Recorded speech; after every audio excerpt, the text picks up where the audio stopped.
Hello viewers, welcome to yet another episode of Health and Wellness series represented by Priority Wellness and funded by Canadian Red Cross and Government of Canada for giving the information about COVID-19 to our seniors and caregivers. My name is Sanghavi and I am a Program Director at Priority Wellness. Today I have a lot of great pleasure to introduce Dietician Jenifer Therani. She will be a great help for us to give a lot of knowledge about food and nutrition and how to be safe in this pandemic situation and how to be stress less. So would you like to tell more about yourself to our viewers? Sure. Thank you. So thank you, Ami, for the introduction. I really appreciate it. So my name is Jenifer. I'm a registered dietitian. I practice here in Toronto and I have a private practice. I see all my clients virtually and I love helping people with weight management as well as autoimmune and rheumatic conditions. So I see a lot of people who have chronic illnesses like osteoarthritis, rheumatoid arthritis, lupus, or irritable bowel syndrome, as well as diabetes. So I see quite a variety of clients in my practice. And it's my pleasure to be here today. Today, we have a few questions from the community as we talked before. And one of the caregivers have asked this question. Jenifer, can you please tell us about some common nutritional deficiency in the senior population? Definitely. So seniors are actually very susceptible to having chronic illnesses as well as infections because with seniors, we see a lot of muscle wasting. So as we age, we kind of lose muscle mass, and to retain and build muscle, we have to prioritize intake of protein, adequate amount of protein throughout the day. And if seniors are not taking adequate amount of protein throughout the day, they're wasting muscle, as well as your immune system requires protein. So that's number one. And there are some other micronutrient deficiencies that I see in senior population, such as vitamin C, calcium, and vitamin D. In Canada, the recommendation for all Canadians is to take at least a minimum of 1,000 IU of vitamin D because we don't see very much sunshine. And then calcium is extremely important for healthy bones. And as we age, women over 50 need about 1,200 milligrams of calcium a day. And that requires you to eat 5 to 6 servings of foods that contain calcium. So I'll just show you an example here real quick. So I have a label here of yogurt. So this is type of a Greek yogurt which is high in protein, and if you read the nutrition facts label, it says one container has 250 milligrams of calcium. So you see that if you eat one container of this yogurt, you get 250 milligrams of calcium. But if you're not prioritizing eating calcium-rich foods throughout the day, you won't be getting adequate amount of calcium throughout the day.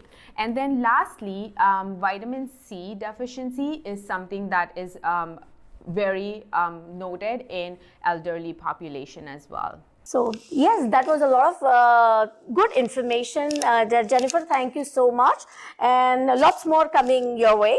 So, I love questions. Absolutely. So the second question is, during COVID-19, everyone is looking for ways to boost their immune system. What are some of the anti-inflammatory micronutrients to focus on to boost the immunity? So I'm happy that you use the word anti-inflammatory. So it just means that reduces inflammation. So just to give you a little bit of perspective, acute inflammation is good. We all need that. It's a natural part of our body's immune system. So let's say if you cut your finger, there is inflammation and that helps heal the wound. But when that acute inflammation turns into chronic inflammation is when we start having chronic illnesses like diabetes, cardiovascular diseases, cancer, as well as other lung-related diseases as well. So that's why it's very, very important to focus on some of the anti-inflammatory micronutrients that will help support your immune system during this time of COVID-19. So a few examples include vitamin A, vitamin D, and vitamin E. These are all antioxidants that reduce inflammation in your body. So some of the food sources of vitamin A include anything that is red in color. So your sweet potatoes, your carrots, mangoes are a great source of vitamin A. Then vitamin D. So vitamin D, because we have a lot of, South Asians who are vegan and vegetarian, as well as other population who practices vegan and vegetarianism, if they're not eating eggs or oily fish, they don't get vitamin D. So they have to expose themselves to sun, and given our skin tone is a little darker, and in Canada we don't have as much sun, the recommendation is for everyone to take 1000 IU of vitamin D3 throughout the year. So you can get vitamin D from a supplement. And then sources of vitamin E includes almonds and sunflower seeds. There are some other micronutrients that are extremely important as well, such as magnesium and zinc. So magnesium, some of the sources include pumpkin seeds. These are very underrated, but these are a great source of magnesium.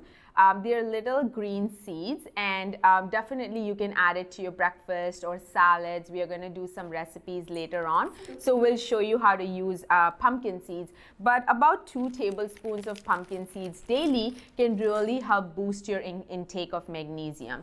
And then some of the vegetarian sources of zinc include beans, tofu, nuts, and some non-vegetarian sources include your chicken, your fish.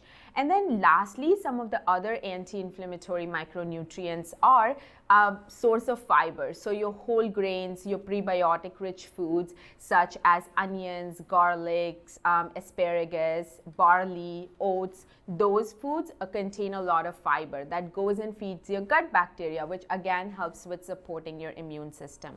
And lastly, your probiotics containing food, because our exposure to environment is as such, and our gut microbiome can get imbalanced. So we need to boost our immune system by consuming foods that contain probiotics. So a great example could be Activia yogurt. So you have to read the nutrition to make sure the sugar is less than 5 grams.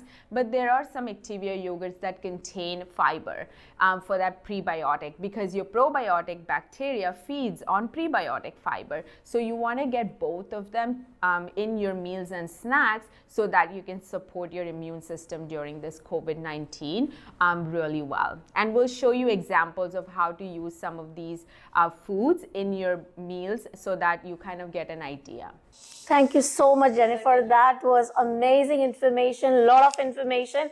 And so you guys go and check your fridge. You got to do a lot of changes in your fridge to have that stress level down and healthy environment. So go for it and listen to Jenifer's advice. Yeah, definitely. I always recommend, don't think about what I need to restrict. Think about what can I add to my pantry, what can I add to my refrigerator, so that I can have all of these shelf-stable items in the fridge ready to go. So I'm going to talk a little bit about why snacking is so important. I find like when people skip meals, they eat fruit all day because it's so easy to grab, right? And fruit is mostly a lot of sugar, which is great. You need the antioxidants from the fruit. So I would never say don't eat fruit, but don't make fruit all your meals, right? And snacking is extremely important because you bridge the gap between lunch and dinner. If you don't snack, or if you're just snacking on a piece of fruit, then you have an energy spike and energy crash. So then you feel hungry again. Or if you are skipping lunch as well as you're not snacking, then at dinner time you're ravenously hungry and you overeat and you're not able to make mindful choices. So we are going to show you a snack recipe first that includes healthy fats, spices, protein, so that you understand what a balanced snack looks like. So now we are making the pumpkin spice chia pudding. It is a very simple snack recipe, and we will start, and Jenifer would tell us all the nutritional information about the ingredients. Thank you. All right. Actually, I'm salivating already. It's such a delicious, because I tried it before I make it. So it's a tried and tested recipe for all of you. You will enjoy this. Yeah, so I will start with The recipe says 2 tablespoons of chia seeds.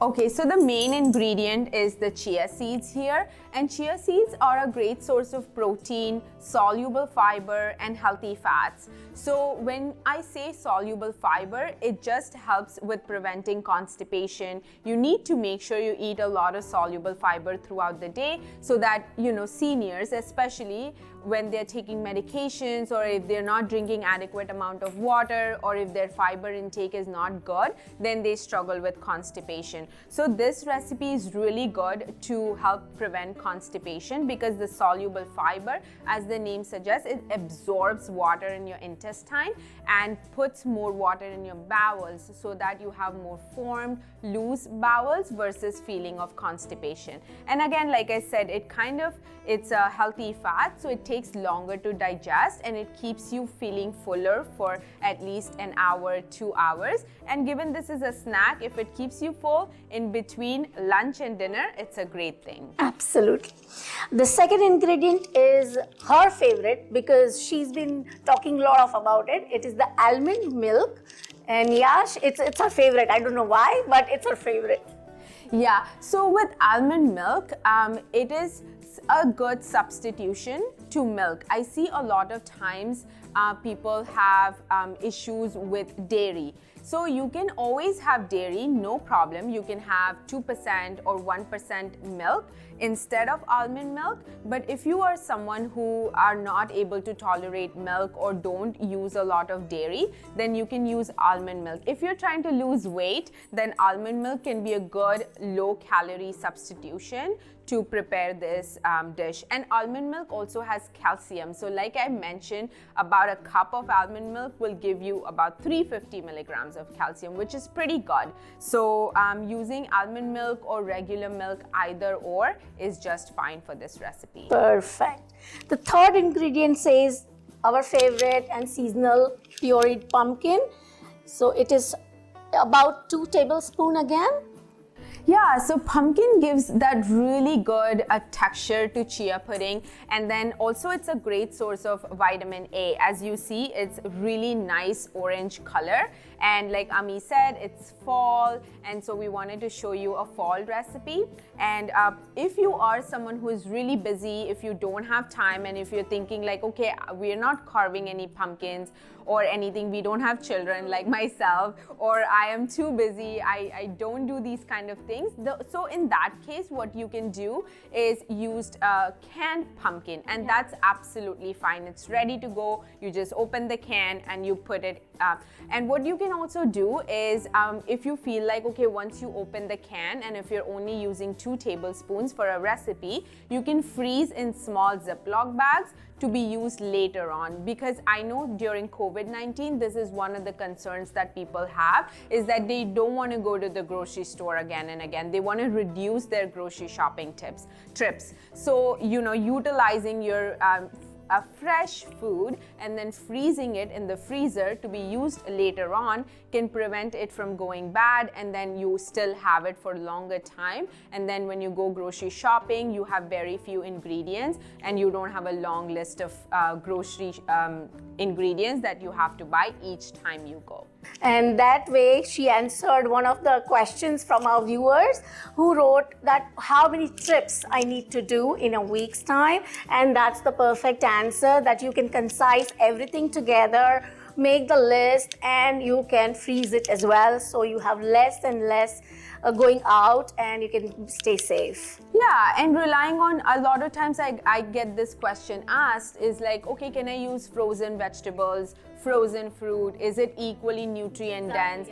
And I say it's actually better. Why? Because if something is sitting on the shelf, you don't know for how long the exposure to oxygen can kind of reduce some of the micronutrients. So that's why when you use frozen fruits and vegetables, it actually kind of picked at its peak ripeness, and then it's flash frozen. So all the nutrients are actually preserved. So don't fear frozen fruits and vegetables. They're a great way to add volume, add micronutrients that are important for supporting your immune system, especially those antioxidant rich vitamins such as vitamin A and vitamin D and vitamin C. Perfect. Next one is again my favorite. It's pumpkin spice. Pumpkin spice is nothing but the 4 ingredients are involved in this. That is ginger, cinnamon, cloves, and nutmeg. So I am going to add, if you don't get it outside, because today I had a struggle in the supermarket, I couldn't find pumpkin spice mix, and that's when I had to create my own. And I am adding 1/4. So just talking about a few ingredients from the pumpkin spice, cloves, they are actually a really good source of antioxidants. So, just a little bit of cloves can be equal to half cup of sweet potatoes, the antioxidants that you get from sweet potatoes. So, utilizing these spices that are in your cabinet and actually using them instead of just keeping them in your cabinet is a great idea, because small amounts of these spices, which is really common anyway in our culture, the turmeric, the cumin, the cloves, the ginger powder, all of these spices are really good sources of antioxidants and anti-inflammatory nutrients, which you want to make sure you use not just in your curries, but in things like this as well. And it amps up the flavor, because you don't want to eat boring food. You want to eat flavorful food, which is also healthy. Then only that is going to sustain. Otherwise, you're not going to like it and you're going to eat it once and stop eating. So certainly utilizing these flavor factors in your meals is extremely important. Thank you, Jenifer. Again, oh my God, we have to thank her so many times. She is loaded with information. We will have to have another session so that we can have a lot of more information. Okay, so the next one is Greek yogurt, and we are going to add 1 tablespoon of it. So Greek yogurt again is a great source of calcium, especially for senior population, as well as for caregivers, right? And then it is also a great source of protein. So a lot of times I find people not reading the ingredients label at the grocery store, and they start fearing yogurt. Either they are eating Activia type of yogurt, which is high in sugar, or fruit flavored yogurt, which is high in sugar, or they're completely skipping such a great source of protein and calcium because they feel like they're afraid of it, because they feel like they shouldn't eat any yogurt if they have diabetes or some condition like that prevents them from eating carbohydrates. So Greek yogurt, the way it's processed is it's high in protein and less amount of sugar, as well as good source of calcium. So it will just add more protein, and when you eat protein in your snack, that is also keeps you satiated for longer time, because just like fiber, protein also takes longer to digest. And like I mentioned, seniors, they have trouble eating adequate amount of protein throughout the day. So sneaking in small amount of protein like this in their yummy snacks would be an amazing way for them to get all the nutrients they need throughout the day. And the last ingredient is the maple syrup, and which is going to go about 1 tablespoon. And then you just have to mix them together. See to it that all chia seeds incorporate well inside the recipe. Yeah, so if you have diabetes, or if you're trying to lose weight, what you can do is you can reduce the amount of maple syrup to maybe 1 teaspoon instead of 1 tablespoon, because there's already a lot of sweetness going on from the pumpkin puree. There's the cinnamon that is part of the pumpkin spice also naturally sweetens it. So you don't want to add too much sugar. And if this is for a growing up kid, someone going to school, then for them it's a great way to give them that energy, because like like I said, if you're exercising, if they're very physically active, then definitely you don't have to reduce maple syrup amount. You can use 1 tablespoon. But alternatively, if it's a senior or if it's someone who is trying to lose weight or have diabetes, then reducing the maple syrup to 1 teaspoon would be a great strategy to prevent that blood sugar spike, because you don't want those spikes and crashes. Jennifer is right. Take care of yourself, your medical conditions, and make your personal call and do the needful. So now I'm going to freeze this, or let's say refrigerate it for 20 minutes minimum. But you can put it overnight and just forget about it, and in the morning it's all ready. Yeah, so like Ami put it in a container that has some space. It's extremely important not to put the amount in a container that is like right there, because the chia seeds are going to swell. So they need some space to swell because they are going to increase in volume. So you see there's some space. So by the time in 20 minutes, 30 minutes, when they absorb the water, the water from the almond milk as well as the puree, then it's going to swell and it's going to be really delicious. So this is all ready, pudding, already refrigerated, and it's ready to be eaten. So yeah, enjoy guys. Yeah, and this is like Ami has done. She made a bigger batch. If you're busy and if you don't want to keep making this again and again, you just multiply the recipe by 4 and you make a bigger batch like Ami has done here, and then you put it in the refrigerator. Family members can eat, or if you are living alone or you're just taking care of one senior, then you can have this for both of you and meal prep. It's called meal prepping ahead of time, so that you're not constantly getting all the ingredients together, wasting all the time. When you're putting it together once, make a bigger batch and put it in the fridge and grab and go.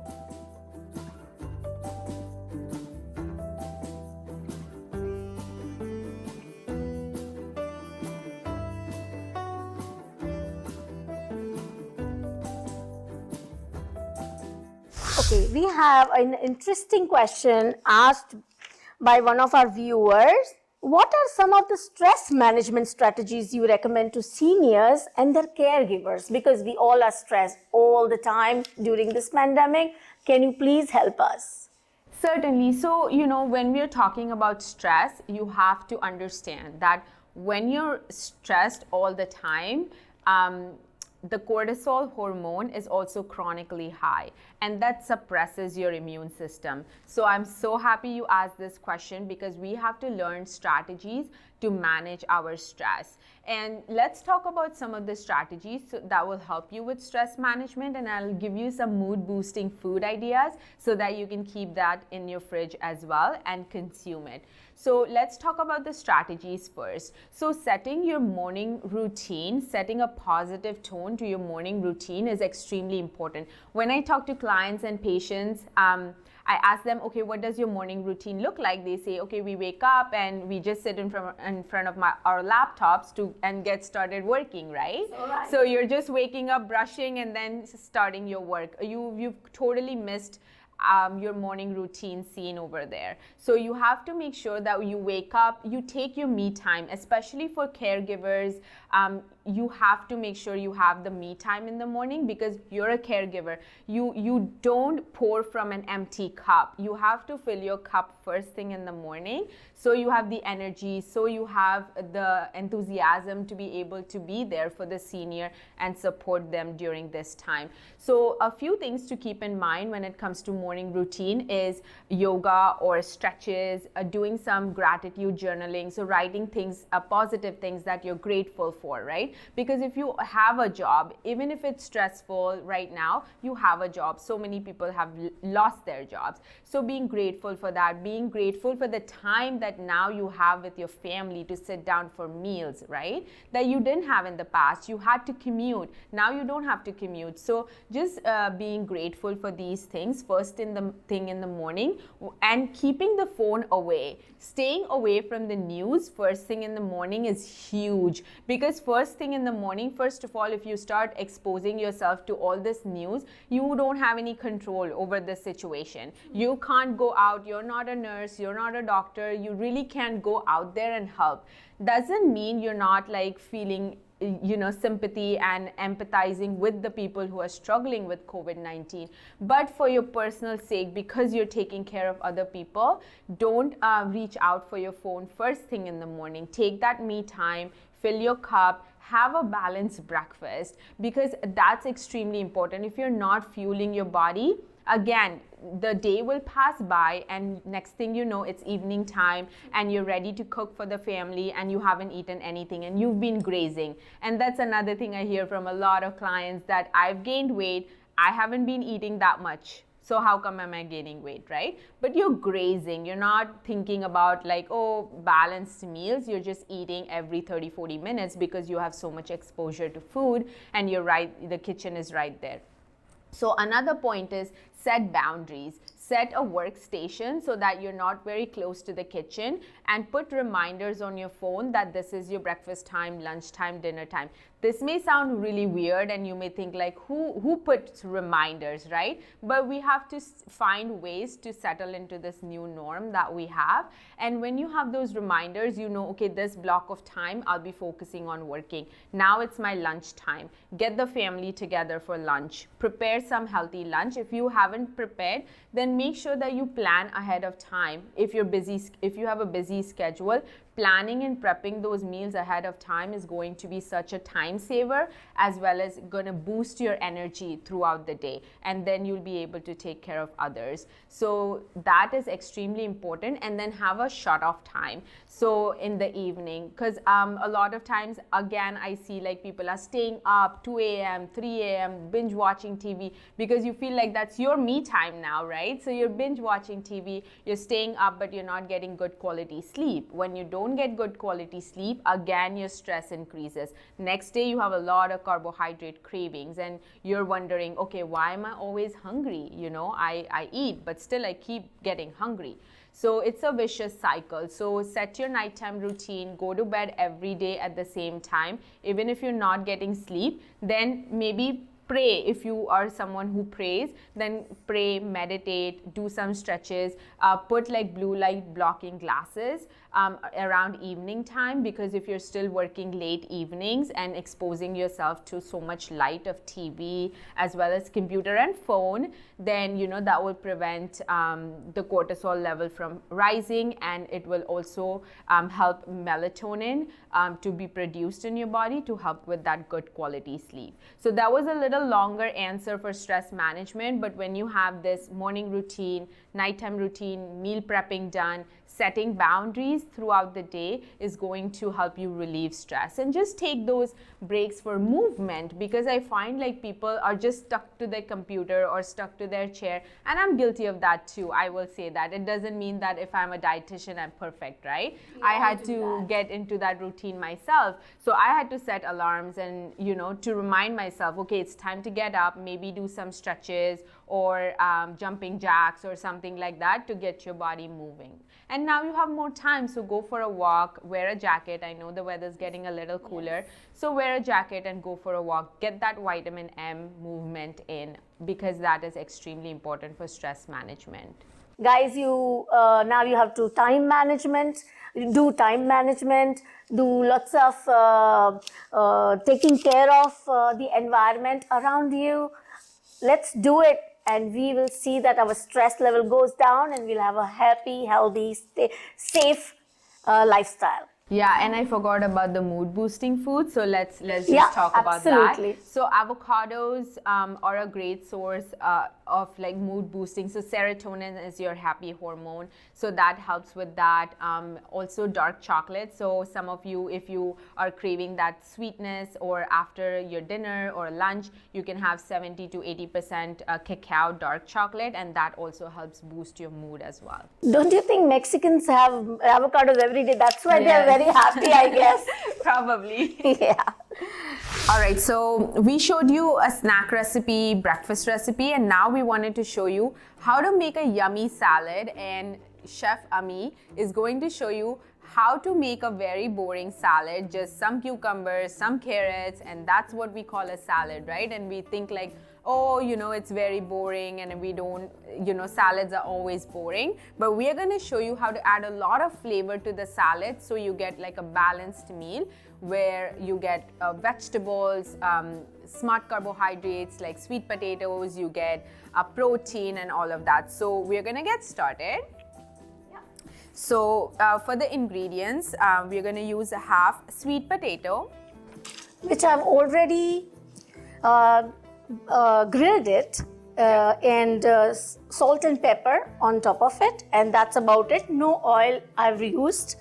So that's sweet potato. Then we have baby so the sweet potato is ready to go. What we are going to do is start preparing so we'll show you how to make the dressing, but we already have the dressing made here as well. Yeah. So for the dressing, you need 1 tablespoon of tahini, you need 3/4 teaspoon of maple syrup, and then you need some water because tahini is slightly thick. So what is tahini? It is basically a paste dip made with sesame seeds. So you can make it at home or you can buy from the grocery store. Again, tahini is really flavorful. It adds the calcium to your meal, as well as just overall, it is the fun factor for your meal. Perfect. So we have the dressing made here. So now we are just gonna mix all the ingredients. Yeah. So we will add like arugula, which is 1 cup of arugula. Yeah, so we are just gonna take a handful and let's say, for example, if you are someone who doesn't like arugula because it's bitter tasting, or if you have a senior or yourself or family member doesn't like arugula, you can always buy lettuce, or you can buy spinach, or you can buy spring mix. I would recommend not to lean just on lettuce. Bring some variety in your salads so that you get different nutrients. And this is like a dark leafy green vegetable, so it's going to be really important. So we have the arugula, we have the sweet potato. So sweet potato again is very good for diabetes because it's considered low glycemic index food, carbohydrate, which basically doesn't spike your blood sugars. And overall, just for sustained energy throughout the afternoon after eating your lunch, you want to make sure you don't skip carbohydrates at lunch. So I've put about 2 slices of sweet potato. And now, as you can see, we're going to add lentils. Yep. Okay, so we're going to just add half cup of lentils. Let's say if you're vegetarian or vegan, lentils are a great source of soluble fiber as well as protein. But if you are someone who eats animal protein, you can add some canned tuna to it. You can add grilled chicken. You can add salmon fish to make your salad higher in protein.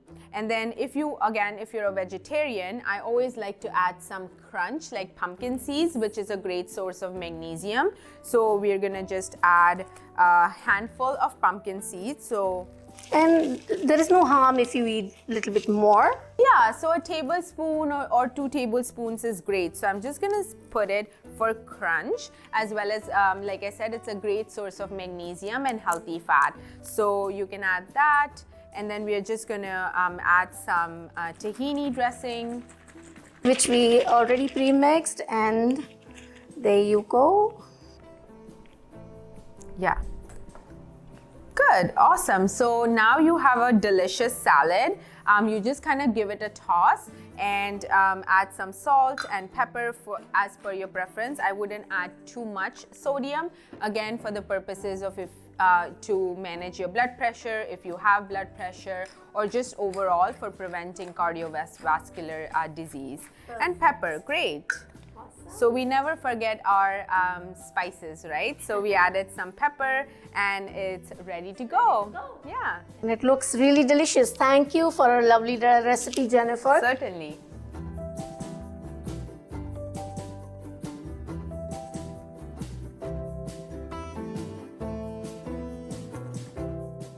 What are the general exercise guidelines?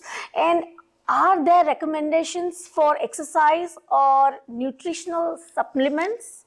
Yeah, certainly there are some recommendations from American Heart Association, and those are 30 minutes of movement daily for 5 times per week. So you can do cardio type of exercise, you could do strength training. I recommend doing a mix of both. And when I say cardio, when I say strength, doesn't mean you're like, okay, now I have to hit the gym, gyms are closed. Don't get stressed.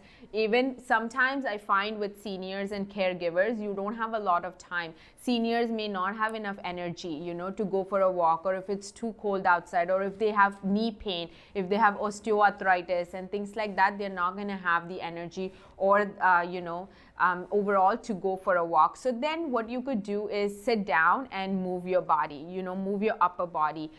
Even taking like cans, if you have cans of tomatoes or beans or anything at home, just doing some strength training exercise with that is a great idea. And then just walking, a lot of you may be living in a house or in a condo. If you go from your den to your bedroom, you can do like rounds, and just don't give any excuses.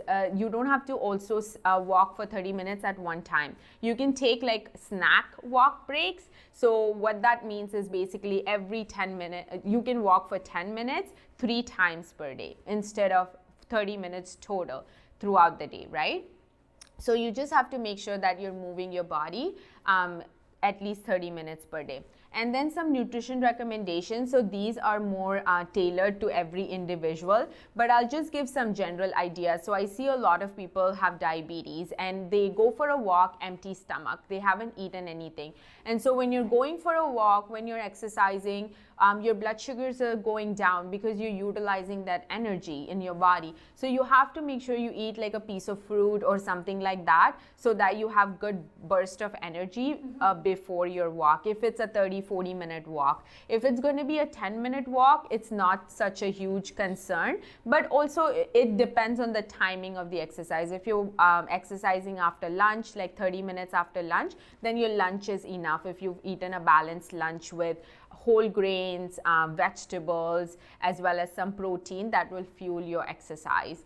And then post exercise also you have to make sure you eat a balanced meal. If you don't have time for a balanced meal, then again eat like a source of protein and carbohydrate. So an easy example could be your Greek yogurt, which is a source of protein, yes, and adding some berries to it for carbohydrate, or eating an orange with it or an apple with it, because now you get the carbohydrates, you replenish your glycogen stores that you just used during exercise, and you also got protein to help with repairing your muscle cells, especially if you did some strength training type of exercise. All right, so I'm super excited about this recipe. It's oatmeal recipe. Oatmeal gone wrong is all the time what I tell patients, because they used maybe instant oatmeal or cinnamon flavored oatmeal, apple cinnamon flavored, and then it is very high in sugar. And oatmeal with some milk and that flavor and sugar in itself can be all carbs, no protein, no healthy fats. So I'm gonna show you how to make your oatmeal more anti-inflammatory, that has more protein, healthy fats, so it's more balanced and you don't get those blood sugar spikes and crash. You have more stable energy for at least 2 to 3 hours. So I'm using this particular brand.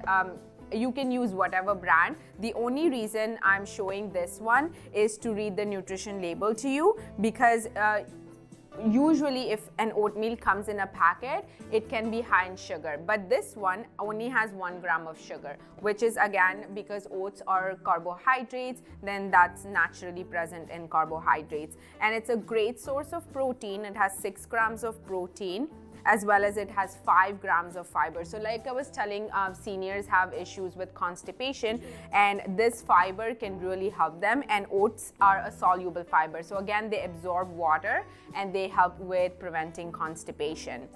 So you always want to flip the container and read to make sure it doesn't have any added sugars, because when you add something to the oatmeal, you can control the amount of ingredients. But if it already has 20 grams of sugar, you can't remove it, but you can add small amounts to it as per your taste. So we got oatmeal here, and we've already cooked it with small amount of water.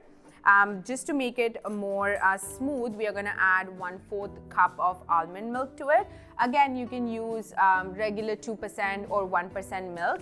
If it's a senior struggling to maintain a healthy weight, then they can also have whole milk. That's not a problem at all. But if you're someone trying to lose weight, using 1% or 2% milk fat, regular milk or almond milk is just fine. So we added almond milk. We're just gonna give it a little stir. And so that will just kind of make your oatmeal a little soggy and smooth, and it's easily spoonable. So now we got our oatmeal ready. What are we going to add to that is the protein as well as healthy fats. So let's talk about protein first. So I always like to give you options if you are vegan, vegetarian, or if you have, if you're someone who doesn't like dairy or doesn't use dairy or are lactose intolerant, then you can use a protein powder, something like this, which has about 20 grams of protein per 6 tablespoons. So just to give you a little perspective, if you're trying to see how many grams of protein you're getting at breakfast, I say aim for anywhere between 20 to 30 grams of protein, because like I said, it's going to keep you satiated for longer and prevent those hunger pangs. So if we looked at this has 6 grams of protein. If you add 2 tablespoons of chocolate protein powder, then it gives you about 4 or 5 grams of protein. And then we are going to add some Greek yogurt to that. So let me go ahead and add about 1 tablespoon of protein powder. Which is in total how many it was? 5 grams of this and 6 grams. Okay. Yeah. Awesome. So this is chocolate flavor. So if you like chocolatey flavor, you can use a chocolate flavored protein powder. If you're someone who doesn't like any flavor, you can just buy unflavored protein powder. And again, you want to rely more on natural foods like dairy and hemp seeds, which I'm going to show next. But this is just a way to increase your intake of protein in the morning. So we're just adding 1 tablespoon of protein powder. And if you're making it without dairy, I would recommend adding hemp seeds to it. So about 3 tablespoons of hemp seeds contain 10 grams of protein. So for example, if we add 1 tablespoon, because like I said, we need a total of 20 to 30 grams of protein. So we can always add 1 tablespoon, or you can add 2 tablespoons depending on your food preference as well. So just adding hemp seeds there. And hemp seeds are, again, they're a good source of omega-3 fatty acids, fiber, as well as protein. So keeping this on hand, especially during COVID-19, is a great way to amp up your protein intake. And now we are going to add just a little bit of yogurt, because we already got protein from our protein powder as well as hemp seeds. So we'll use, we'll add about 1 tablespoon of Greek yogurt to it. And you can totally skip yogurt if you don't like the texture or the flavor even, and just add more of the hemp seeds and more of the protein powder. So it's almost about 15 grams we have already added, right? So 1 from here, 5 from here, and about 3 grams from hemp seeds. Oh, okay. Yeah. And so lastly, I wanted to show you the nut butter, because nut butters are also something that I find my clients and patients, they usually use peanut butter, and it's a great source of healthy fat and protein. However, you want to flip it and make sure that your peanut butter only has roasted peanuts in the ingredients. Or I'm using almond butter here, and you want to flip it to make sure it only has roasted almonds, because you don't need the sodium, you don't need extra fat, you don't need extra ingredients added to make it flavorful, because naturally itself it's very delicious. So I'm going to add this as a source of healthy fat. So we'll add just 1 tablespoon. So yeah, you want to make sure that you're measuring these things, because if you're just eyeballing, then especially for weight loss, then it can be very calorically dense. So a lot of times I see clients and patients skipping nuts because they feel like it's very high in calories and they shouldn't eat nuts because it's gonna make them gain more weight. But it's about the portion size. So if you're enjoying nuts, if you don't have nut butter, you can add nuts to your oatmeal, and a quarter cup, which is 2 tablespoons, would be a great addition, or you can use the nut butter. And as you mentioned, Jennifer, the peanut butter, because my kids love peanut butter, so instead of almond butter, why don't we use, but she also gave an advice that it should be not all natural Yes, peanut all butter natural. without added sugar, sodium, and unhealthy oils. Absolutely. Yeah. And then we're going to add some flavor factors. So we're going to add 1 teaspoon of maple syrup and then a 1/4 teaspoon of pumpkin spice. So you don't need many ingredients. If you have this in your shelf, in your pantry, once you open the hemp seeds, you want to put it in the fridge. But once you have these ingredients on hand, then you can make your oatmeal ahead of time, like we did, like chia pudding. So you can make it very well balanced and put it in small jars and take it to go. You can top it up with fruit if you'd like, especially like blueberries or strawberries. They're a great source of fiber as well as vitamin C. You can add some kiwi. Kiwi is a great source of vitamin C as well as fiber. So again, you can top it with fruit, but when it's fruit, don't add like a cup of fruit or add a whole banana. Like add half a banana because you've already added some sweetness, or you can skip the maple syrup and add the banana for sweetness instead. So there's many ways that you can kind of make balanced meals. So here's the oatmeal, and if you like it warm, you can eat it warm, or if you like it cold, you can refrigerate it and eat it cold. Thank you very much, Jennifer, for today. A lot of information, and I'm sure it has immensely helped all of us, especially you seniors and caregivers. After this session, if you have any questions, quickly put down into the Facebook link, and you will get an answer from Jennifer. Also, if you want to reach Jennifer, there is her details are also given down in the link.